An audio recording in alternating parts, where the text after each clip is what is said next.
Halo Sobat 100, masih bersama saya Lukman Hakim dalam program 100 Institute. Pada video ini kita akan membahas bab bumi, bulan, dan matahari pada subbab matahari. Oke, di sini nanti Sobat 100 akan mempelajari beberapa hal, ada dua bagian sebenarnya, mulai dari bagaimana matahari itu bisa terus memancarkan cahayanya, energi cahayanya, dan kita akan melihat struktur atau lapisan-lapisan pada matahari. Oke, sebelum itu kita lihat dulu untuk pengertian dari matahari. Matahari di sini sebenarnya sebuah bintang dengan jarak yang relatif dekat dengan bumi, sekitar 150 juta kilometer. Dan nilai 150 juta kilometer ini masuk ke dalam satuan tersendiri, yaitu satu satuan astronomi. Jadi ketika kita menghitung jarak benda-benda langit, kita biasanya menggunakan satuan astronomi, di mana satuan astronomi ini mewakili dari jarak matahari ke bumi, yaitu sekitar 150 juta kilometer. Sebagai tambahan catatan juga, matahari yang merupakan bintang ini merupakan pusat dari tata surya kita. Oke, kita lanjut saja Sobat 100. Untuk bagian yang pertama, kita akan membahas kenapa sih matahari bisa kita bilang energinya nggak habis-habis. Energi cahaya matahari kok bisa nggak habis-habis? Sebenarnya apa sih yang terjadi? Nah, energi di matahari itu sebenarnya tidak bisa juga dikatakan nggak habis-habis gitu ya Sobat 100, tidak terhingga, nggak seperti itu juga. Karena sudah ada percobaan atau penelitian dilakukan oleh seorang ilmuwan, sudah dikalkulasikan kalau ada waktunya sampai matahari itu memiliki atau tidak lagi memiliki energi. Nah, kalau kita istilahnya adalah saat terjadi kiamat, seperti itu ya Sobat 100. Nah, energi matahari itu ditimbulkan dari mana sih? Nah, ternyata di dalam matahari itu terjadi yang namanya reaksi fusi.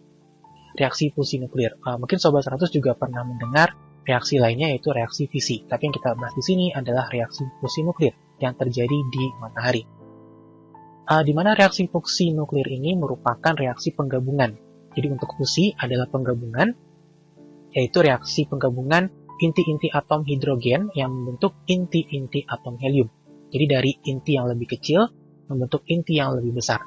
Untuk di matahari terjadi penggabungan inti-inti atom hidrogen bergabung membentuk inti atom helium, di saat yang bersamaan akan melepaskan neutron dan energi dan memancarkan energi. Nah, energi inilah yang biasanya dimanfaatkan ketika sampai di bumi gitu ya, dimanfaatkan untuk pembangkit listrik juga nih. Mungkin Sobat 100 pernah dengar ada pembangkit listrik tenaga surya, sel surya, seperti itu. Dan ini energinya cukup besar sehingga cahaya atau energi dari matahari masih bisa terasa manfaatnya sampai ke bumi yang jaraknya tadi ya 150 juta kilometer, cukup jauh. Tapi energinya masih bisa kita manfaatkan. Oke, dan hitungan atau formula yang dipakai untuk menghitung berapa energi yang dimiliki oleh matahari itu pernah dicetuskan oleh Albert Einstein, di mana energinya itu bergantung dengan massa partikel dikali dengan kecepatan cahaya kuadrat. Tapi tenang, di sini Sobat 100 belum mempelajari atau menerapkan dari rumus yang dimaksud. Sebagai catatan tambahan saja, nilai E tadi adalah energi yang dihasilkan dari reaksi tadi, massa yang berubah menjadi energi, itu M, dan C-nya adalah cepat rambat cahaya sebesar 3 kali 10 pangkat 8. Sekali lagi, ini belum masuk pembahasan di SMP. Biasanya Sobat 100 akan mempelajari lebih lanjut di level SMA. Yuk, kita lanjut ke subbab berikutnya, di pembahasan berikutnya, mengenai struktur atau susunan dari lapisan matahari. Nah, di sini ada 4 lapisan matahari. Kita mulai dari yang paling dalam, yaitu inti matahari. Karakteristik yang perlu Sobat 100 ketahui adalah di inti ini suhunya mencapai 15 juta derajat Celcius. Kebayang nggak ya suhu sebesar 15 juta derajat Celcius? Nah, pastinya nggak kebayang ya, karena di bumi itu hampir sulit kita menemukan ruangan atau benda yang mencapai suhu 15 juta derajat Celcius. Nah, kemudian mungkin ada pertanyaan, bagaimana cara kita mengukur suhu yang sampai 15 juta derajat Celcius? Nah, kita belum bahas sekarang, kita akan bahas, tapi sebagai catatan, ini diukurnya berdasarkan kalkulasi, berdasarkan hitungan, dan perkiraan yang dilakukan oleh para ilmuwan, seperti itu. Dan kemudian Urutan yang kedua setelah inti adalah fotosfer. Fotosfer di sini memiliki ketebalan sekitar 500 km dengan suhu berkisar 5.000 hingga 6.000 derajat Celcius. Jadi sedikit berkurang.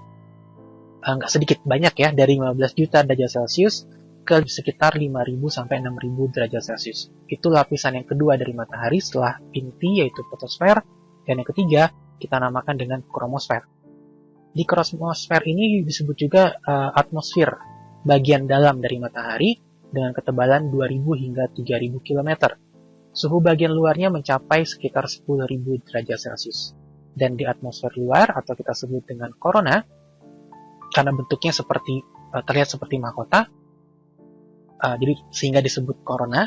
Nah, di sini memiliki suhu yang lebih besar dibandingkan kromosfer, sekitar 1 juta atau sampai 2 juta derajat Celcius. Sebagai catatan lagi, bentuknya tidak tetap dengan batas yang tidak jelas. Jadi yang kalau Sobat 100 lihat seperti lidah-lidah api, nah itu berada di korona. Berbicara tentang lidah api sendiri sebenarnya merupakan fenomena atau gangguan-gangguan yang terjadi pada permukaan matahari, pada matahari.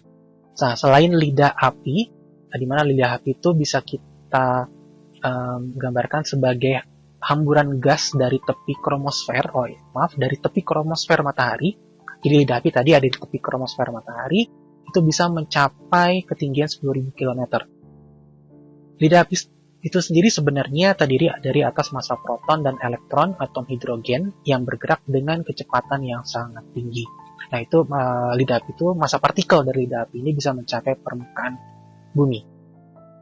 Nah, fenomena lidah api mungkin Sobat 100 pernah melihat, entah secara langsung ataupun melihat di gambar di internet, itu kita sebut dengan aurora. Jadi kebiasaannya itu terjadi atau terlihat di daerah kutub. Dan ada beberapa gangguan dari matahari lagi, seperti bintik matahari atau sunspot.